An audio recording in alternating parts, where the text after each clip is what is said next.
안녕하세요. 말씀을 품고 말씀을 살아내는 바이블 1189 두 번째 날. 오늘은 창세기 2장입니다. 오늘은 첫째 날부터 여섯째 날까지 세상을 창조하신 하나님이 일곱째 날에는 안식하셨다, 쉬셨다는 내용과 함께 1장에서는 여섯째 날 사람을 만드셨다고 하셨는데 이 2장에서는 그 사람을 어떤 과정을 거쳐서 만드셨는지 자세하게 설명합니다. 그리고 그 사람을 위해 특별한 공간을 만드셨다. 그게 바로 교회를 다니지 않는 사람도 아는 에덴 동산이죠. 그 에덴 동산이 어떻게 생겼는지 자세하게 설명하는 장면이 이어지고요. 마지막으로 역시 1장에서는 하나님의 형상을 따라 남자와 여자를 창조했다고만 나왔던 그 장면을 어떤 과정을 거쳐서 여자를 만드셨는지 자세하게 설명해 주시는 걸로 2장을 마무리하십니다. 이 2장은 말씀드린 대로 하나님이 6일간의 창조를 마치시고 7일째 안식하셨다는 이야기로 시작하는데요. 3절을 읽어드릴게요. 하나님이 그 일곱째 날을 복되게 하사 거룩하게 하셨으니 이는 하나님이 그 창조하시며 만드시던 모든 일을 마치시고 그날에 안식하셨음이니라. 하나님이 모든 일을 마치고 쉬셨다는 거잖아요. 하나님이 6일간 창조하셨기 때문에 피곤하셨을까요? 하나님은 영이시기 때문에 피곤하실 일도 없죠. 쉬셔야 할 일도 없으시고요. 그럼 왜 이런 표현을 썼을까요? 1절에 보면 하나님이 창조하신 천지와 만물이 다 이루어지니라. 그리고 2절에 하나님이 하시려고 한 일을 다 마치셨다. 이렇게 나오잖아요. 하나님이 이 세상을 창조하실 때 가지고 계셨던 계획과 목적을 따라 보시기에 좋은 모습으로 아름답게 완성됐다는 겁니다. 그러니까 일곱째 날 하나님이 모든 일을 마치고 그날에는 하나님의 위대하고 아름다운 나라가 창조되었다는 것을 기뻐하는 축제의 날로 삼으셨다는 의미인 거죠. 여섯째 날까지 하나님이 지으신 모든 피조세계, 그러니까 해와 달과 별, 저 하늘과 바다와 땅과 새와 물고기와 온갖 동물과 사람까지 모두가 하나님이 온 세상의 창조주요 온 우주의 주인이시라는 걸 인정하고 영광을 올려드리는 잔치와도 같은 날로 이 일곱째 날을 삼으셨다는 겁니다. 그러니까 왜 유대인들은 안식일에 하나님이 쉬셨기 때문에 아무것도 하면 안 된다. 그래서 엘리베이터에 타도 버튼을 누르지 않는다더라. 비가 와도 우산을 펴지 않는다더라. 그런 이야기까지 있었잖아요. 우리도 예전에는 교회 다니는 사람들이 신성한 주일에는 영화도 보러 가면 안 되고 뭘 사 먹어도 안 된다고 이야기하는 분들도 있었죠. 그런데 여러분, 안식은 뭔가를 하지 않는 것이 아니라 오히려 적극적으로 하나님의 창조를 기뻐하는 겁니다. 이 세상의 진짜 주인이 되시는 하나님께 영광을 돌리는 거예요. 그분 안에서 기쁨을 누리는 축제입니다. 그래서 여러분 한번 생각해 보세요. 하나님이 아담을 만드셨을 때 몇째 날 만드셨습니까? 여섯째 날 만드셨죠. 그럼 아담이 이 땅에 만들어져서 제일 먼저 한 일이 뭐였을지 생각해 보세요. 하나님이 아담을 만드시고 일곱째 날 아무것도 안 하고 정지시켜 놓으려고 여섯째 날 만드셨을까요? 아니죠. 사람을 만드시고 제일 먼저 하나님 안에서 그 창조의 완성, 그 기쁨의 축제를 함께 누리고 싶으셨던 거 아닙니까? 그러니까 하나님이 우리를 이 땅에 창조하신 목적은 하나님 안에서 그 기쁨을 맛보고 생명을 누리게 하시려는 거예요. 그래서 하나님은 어떤 공간, 장소를 거룩하게 하신 게 아니고요. 일곱째 날, 그 시간을 거룩하게 하셨다고 말씀하시는 거거든요. 그게 어디든 장소는 괜찮습니다. 중요한 건요, 잠시 멈춰서서 내 삶을 창조하신 분이 누구인지, 내 삶의 주인이 누구인지 생각하는 겁니다. 내가 살고 누리는 이 모든 것들이 누구로부터 온 것인지 그 은혜를 기억하는 거예요. 감사하는 겁니다.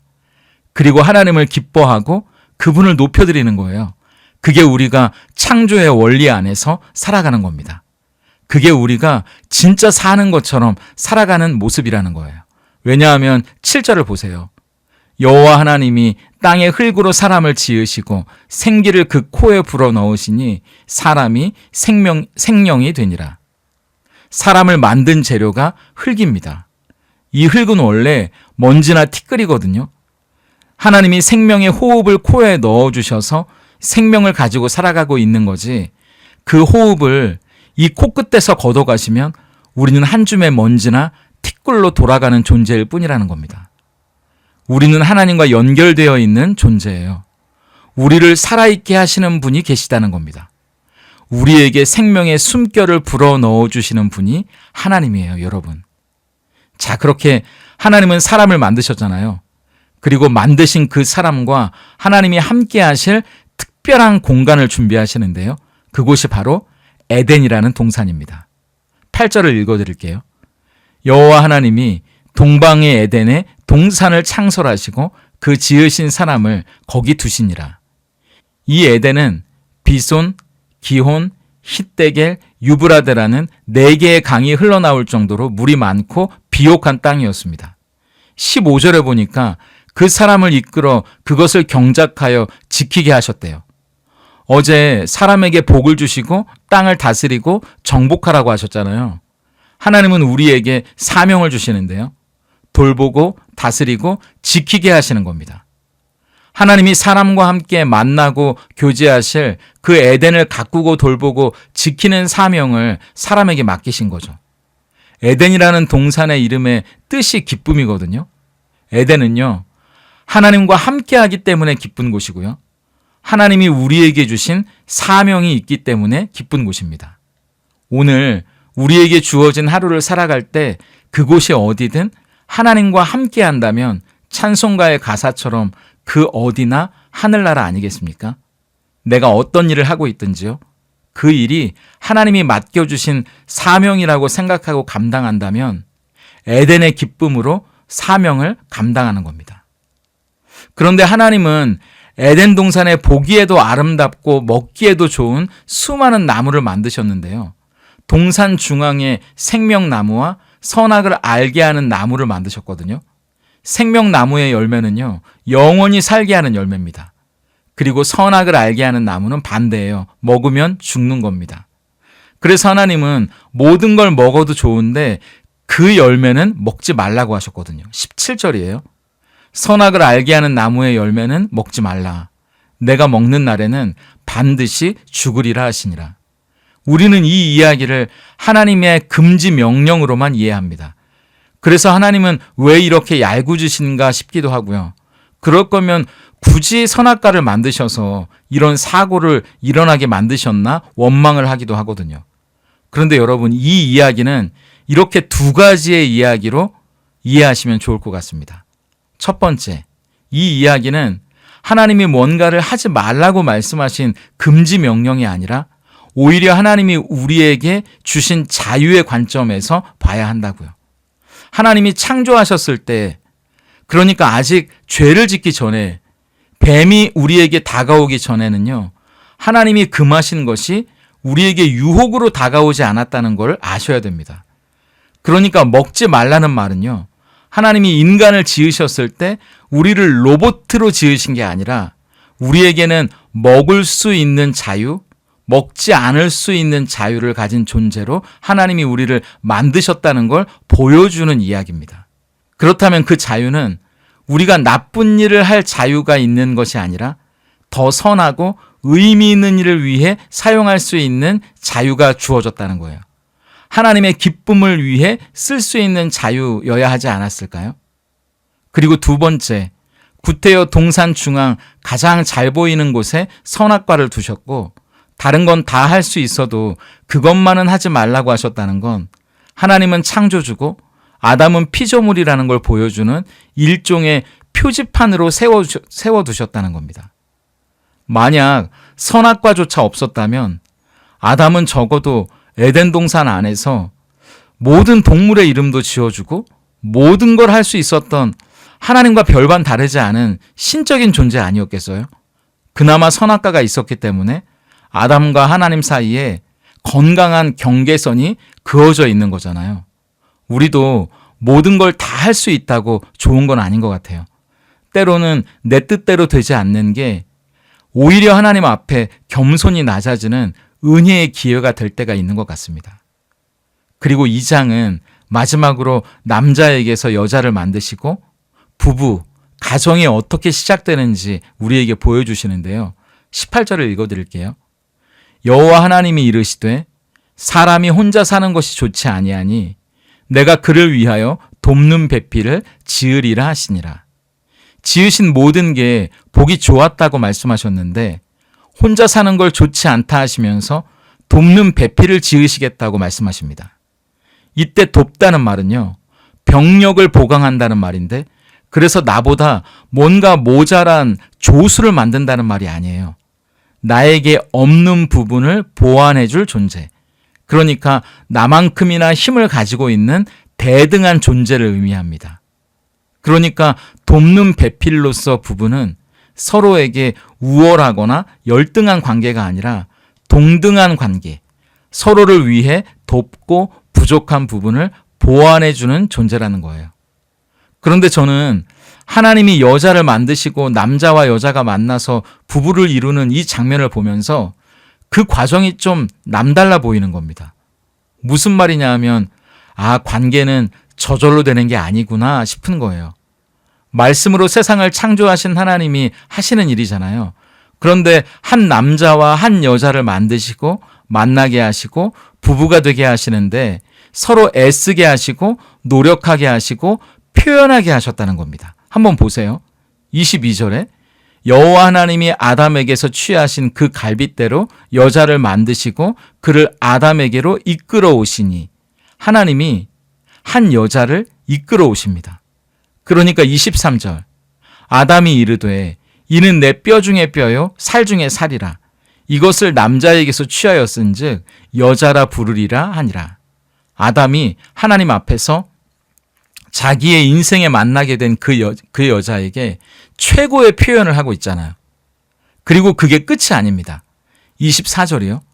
이러므로 남자가 부모를 떠나 그의 아내와 합하여 둘이 한 몸을 이룰지로다. 입으로만 하는 게 사랑이 아니고요. 실제로 부모를 떠나는 노력이 있어요. 아내와 합하려는 애씀이 있다는 겁니다. 그게 더해져서 둘이 비로소 한 몸을 이루게 되는 거라는 거죠. 그때 서로 하나가 되는 기쁨이 충만하다는 겁니다. 여러분, 오늘 2장은 이렇게 하나님이 주시는 기쁨에 대한 이야기로 가득한데요. 안식일이 아무것도 하지 않는 날이 아니라 모든 창조의 완성을 기뻐하는 축제의 날이라는 거. 사람을 만드시고 하나님은 제일 먼저 그 기쁨을 맛보게 하셨다는 것. 기쁨의 동산 그 에덴에서 우리에게 사명을 이루는 기쁨, 우리에게 자유를 주셔서 그 자유로 하나님을 기쁘시게 하는 것을 선택할 수 있도록 하셨다는 것. 서로 돕는 배필로 남자와 여자를 만나게 하시고 부부가 되는 기쁨을 주셨다는 이야기로 가득합니다. 오늘 여러분의 하루도 하나님이 이미 주신 기쁨으로 가득할 거예요. 하나님은 세상을 창조하셨고 그 세상을 기쁨으로 가득 채우는 분이기 때문이죠. 세상의 엉뚱한 곳에서 기쁨을 찾는 것이 아니라 하나님 안에 진짜 기쁨이 있다는 걸 깨닫는 게 진짜 안식이고 진짜 회복이라는 걸 아시고 그 기쁨이 우리의 기쁨이 되는 하루가 되기를 소망해 봅니다. 오늘 바이블 1189 적용입니다. 오늘은 첫째, 참된 안식은 하나님이 지으신 창조의 완성을 함께 기뻐하고 이 세상을 창조하신 하나님을 찬양하고 영광을 올려드리는 겁니다. 하나님과 연결되는 거예요.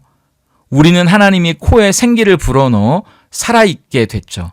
우리를 살아있게 하시는 분이 하나님이십니다. 그렇다면 하나님과 연결되기 위해 내가 할 수 있는 일이 무엇인지 생각하고 실천해보는 하루가 되기를 소망합니다. 둘째, 오늘 내가 살아가는 삶의 자리에서 사명을 발견하고 이루어가는 기쁨이 있는지 생각해보면 좋겠어요. 하나님이 내게 맡겨주신 사명이 무엇인지 고민하고 생각해보는 시간을 가져봅니다. 그리고 내게 주신 자유를 하나님이 기뻐하는 일을 위해 사용하고 있는지 아니면 무의미한 일이나 내 욕망을 위해 사용하고 있는지 생각해보고 앞으로 그 자유를 하나님의 기쁨을 위해 사용하겠다고 결단해 보면 좋겠습니다. 셋째, 하나님이 여자를 이끌어 오셨을 때 아담은 내 살 중에 살, 뼈 중에 뼈라고 불렀죠. 이름을 지어주고 부르는 것은 하나님이 우리에게 주신 권세입니다. 꽃이라 불렀을 때 그것은 나에게로 와서 꽃이 되었죠. 하나님이 내게 주신 남편과 아내와 자녀들에게 나는 어떤 사랑의 표현을 할 수 있을까요? 우리가 그들에게 하는 사랑의 표현이 그들을 우리에게 주신 하나님을 향한 믿음의 고백이라고 생각하고 오늘 남편에게, 아내에게, 자녀들에게 꼭 한 가지씩 사랑의 표현을 해보도록 노력해 보시면 좋겠습니다. 함께 기도하겠습니다. 티끌과 먼지에 불과한 연약한 우리를 하나님의 형상으로 존귀하게 만드신 좋으신 하나님 감사합니다. 우리를 지으사 가장 먼저 기쁨의 잔치, 거룩한 안식, 그 복된 자리로 부르시니 얼마나 감사한지요. 우리가 살고 누리는 것이 하나님의 은혜임을 감사하며 하나님이 온 땅과 하늘, 생명의 창조자이심을 기억하며 살아가게 하시옵소서. 우리가 누구와 연결된 사람들인지 잊지 않기를 원합니다. 우리의 숨결이 하나님께로부터 왔으니 우리에게 사명을 주신 분도 하나님이시요 자유를 주신 분도 하나님이시니 맡겨주신 사명을 이루어 가기까지 원망하고 불평하기보다 최선과 성실로 기쁘게 감당하게 하시고 자유로 죄의 자리에 서기보다 하나님을 기쁘시게 하는 일에 더 열심을 내는 우리들 되게 하시옵소서. 우리에게 기쁨으로 주신 수많은 사람들을 떠올려 봅니다. 선물과도 같은 그 사람들에게 애씀과 노력을 표현하는 성숙한 우리들도 되게 하셔서 하나님이 주신 기쁨을 지키고 더욱 키워가길 소망합니다. 그리고 우리 안의 기쁨만 생각하는 것이 아니라 우리 또한 하나님의 기쁨이 되기를 소망하오니 그렇기에 더욱 내 발의 등이요 내 길의 빛이 되시는 주의 말씀을 따라 걸어가게 하시옵소서. 예수님의 이름으로 기도드립니다. 아멘.